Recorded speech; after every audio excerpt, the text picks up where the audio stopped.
Se tem um jogo do Homem-Aranha que marcou uma era dos videogames sem ninguém perceber, foi o Web of Shadows. E eu não tô exagerando, hein? Lançado lá em 2008, no meio de vários outros jogos do Homem-Aranha, tinha um do ótimo ou esquecível, esse aqui se destacou por uma coisa: ousadia. Ele tentou ser diferente de tudo que a gente já tinha visto antes sobre o Homem-Aranha. Mas no final, deu certo? Na maioria das vezes sim, eu gosto bastante desse jogo, mesmo ele tendo vários defeitos. Porque no fim, ele entrega uma das melhores experiências e mais únicas que a gente já teve como Homem-Aranha nos videogames. E sim, é nesse jogo que a gente tem a famosa cena do meme do Homem-Aranha triste.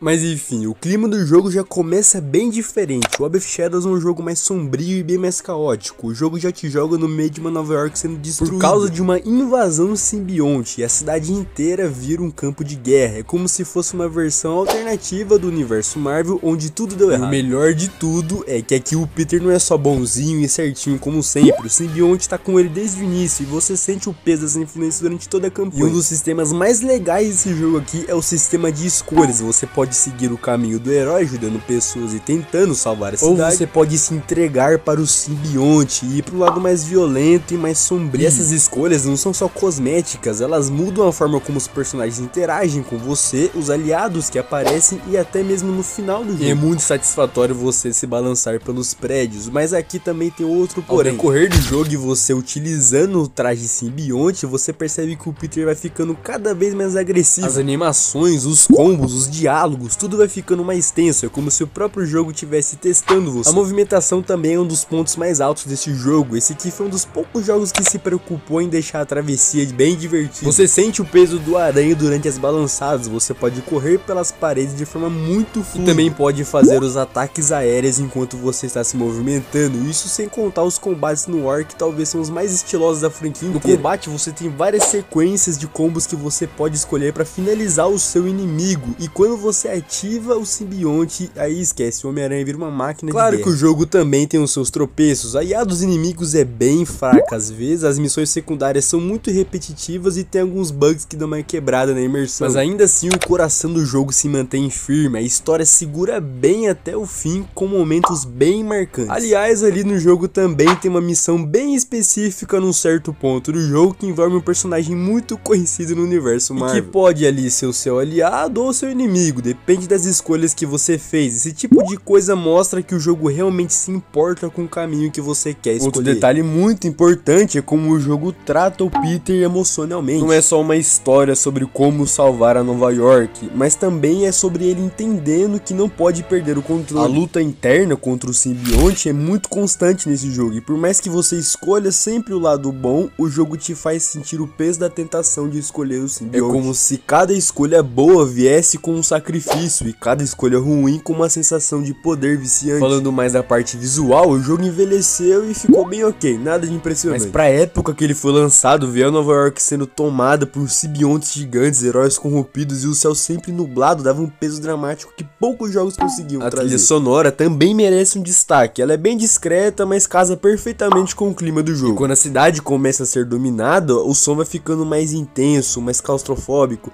e quando você tá no meio de uma batalha aérea, a música embala na ação de um jeito perfeito. E mesmo com todos esses acertos, o Web of Shadows acabou ficando um pouco esquecido pelo tempo. Talvez seja porque ele não tem nenhuma ligação direta com os filmes, ou por ser um jogo muito diferente do que o público esperava de um jogo do Homem-Aranha. Mas pra quem jogou na época, e quem joga hoje em dia também com a mente um pouco mais aberta, é fácil de perceber o quanto ele tentou inovar. E também não é à toa que há uns 2 anos atrás ele teve um pico de popularidade de novo. Todo mundo começou a falar desse jogo do nada. Esse jogo, ele te dá escolhas pra você trilhar o seu próprio caminho dentro do jogo, te dá um Homem-Aranha mais humano, mais falho, te dá um universo Marvel distorcido e cheio de consequências. E o principal de tudo, ele te faz você sentir o peso de ser o Peter Parker com o simbionte, te deixando entre o limite do herói e o limite do monstro. E na minha opinião é isso que faz ele se destacar tanto, mesmo depois de tantos anos. Não é só a jogabilidade ou o uniforme do simbionte, é a sensação de medo que o jogo te dá. O jogo inteiro te dá uma impressão que tudo vai ser destruído e que só você pode evitar essa destruição. E diferente diferente de outras versões do Homem-Aranha, isso daqui não é um peso leve, é um fardo, um peso emocional que o Peter carrega o jogo inteiro. E aqui também ele não é um herói que tá sempre com a piada na ponta da língua, ele tá cansado, tá sendo puxado em várias direções diferentes. Ele tá vendo a cidade que ele jurou proteger pra sempre sendo destruída por uma ameaça que ele mesmo atraiu pra lá. Isso mexe com ele e mexe com a gente também que tá jogando. E é nessa parte que o jogo brilha de um jeito que nem todo mundo conseguiu perceber. Não é sobre vencer os vilões, é sobre aguentar a pressão sem se quebrar inteiro. E saber que às vezes o certo e o errado vão se misturar. As escolhas que vão aparecer no decorrer do jogo não são tipo bom versus um mal. Elas são mais obscuras, mais humanas, e muitas vezes você se pega pensando, será que o Peter ainda tá no controle? Se coloca no lugar dele, pensa você recebendo um poder incrível, se sentir motivado, forte, se sentir invencível, mas sabendo que aquele poder tá te corroendo aos poucos, mas que se você largar ele, você vai perder aquela motivação, aquela força, e que talvez sem essa força você não consiga salvar as pessoas que você ama. E o mais doido de tudo é como o jogo te faz sentir isso na pele. A câmera começa a dar uma aproximada, o seu tom de voz muda e o jeito que você conversa com as pessoas também muda. Até a cidade vai ficando diferente conforme as suas decisões afetam o mundo. Não é só estética, é uma parada muito emocional que o jogo conseguiu trazer. E outra coisa que quase ninguém percebeu é como esse jogo de certa forma representa uma metáfora sobre a identidade, sobre o Peter tentando descobrir quem ele vai ser no meio desse caos. Colocaram um estudo de personagem bem disfarçado ali no jogo e é algo que poucos jogos modernos conseguem fazer. Inclusive, na minha opinião, superando até a base emocional do Spider-Man 2. Até a forma como os poderes são usados tem um certo simbolismo. O simbionte, ele te dá força sim, mas também te isola. Quanto mais você usa, mais é difícil de você conseguir voltar. E o jogo deixa isso claro com pequenas falas, olhares e cortes de cena que mostram o Peter cada vez mais distante do como ele era. Esse aqui é um jogo que se arrisca, que não trata a gente como criança, que te coloca pra decidir o futuro de todo mundo. E que quando você para pra pensar nisso, você percebe que o Web of Shadows não é só um jogo de super-herói, era uma história sobre como você vai perder o controle e tentar se recuperar antes que seja tarde demais. Se você pensar só um pouquinho, você consegue perceber que ele quis mostrar uma parte do nosso mundo, uma parte de pessoas que são viciadas e que infelizmente perdem o controle muito cedo. E esse jogo tem essa angústia pairando sobre ele, e ela não vem só do que tá acontecendo na cidade, ela vem de que forma que o jogo te faz sentir algo. Porque diferente de outros jogos do Aranha que te colocam num playground divertido de teias e saltos, aqui a cidade parece que tá doente, que tá morrendo. A Nova York do jogo, ela não é viva, ela é sufocante, o céu é pesado, o som é denso e o silêncio entre as lutas faz parecer que todo mundo parou de respirar. É quase como se o jogo colocasse a cidade como se fosse um personagem também, um personagem que tá morrendo. E o Homem-Aranha sente isso, o jogador sente isso, você anda pelas ruas e vê as consequências do que tá rolando. Você percebe que tem pessoas correndo, se escondendo, lutando, e diferente de outros jogos, não tem aquela sensação de eles vão ficar bem. Porque a verdade é que talvez eles não fiquem, vai depender tudo de você. E mesmo o Peter sendo cercado por aliados e inimigos, o Peter passa boa parte do tempo sozinho, mas não é uma solidão física, é uma solidão moral. Ele não sabe em quem confiar, não sabe se as decisões que ele tá tomando vão salvar ou vão condenar a cidade. Isso transforma o herói clássico num símbolo de dúvida e de culpa. O próprio jogo te entrega as respostas mais fáceis, ele te dá o poder, mas não te dá o alívio. Isso é muito raro em jogos, porque muitos games colocam o poder nas mãos do jogador para causar satisfação. Aqui esse poder ele começa a te pesar, e quanto mais você se entrega para ele, mais você se distancia do que o Homem-Aranha de verdade representa. Mesmo com tudo isso, com toda essa densidade, o Web of Shadows ainda é divertido, ainda é um jogo cheio de ação e estilo, mas ele não te deixa sair ileso. Quando os créditos sobem, alguma coisa ficou, e esse algo não é só as lembranças das lutas ou dos combos, é a sensação de ter passado por uma guerra infinita e interna. O Web of Shadows não é um jogo perfeito, mas é um jogo com alma, com coragem e que entregou algo que pouca gente esperava de um jogo do Homem-Aranha. E por isso ele merece ser lembrado, ou melhor, relembrado com muito carinho. Mas e você, já jogou esse jogo? Te marcou de alguma forma? Me conta aí nos comentários, adoro ver o comentário de vocês. E se inscreve aí para revisitar comigo alguns jogos esquecidos que ainda tem muito a dizer. Muito obrigado se você escutou até aqui e até um próximo vídeo.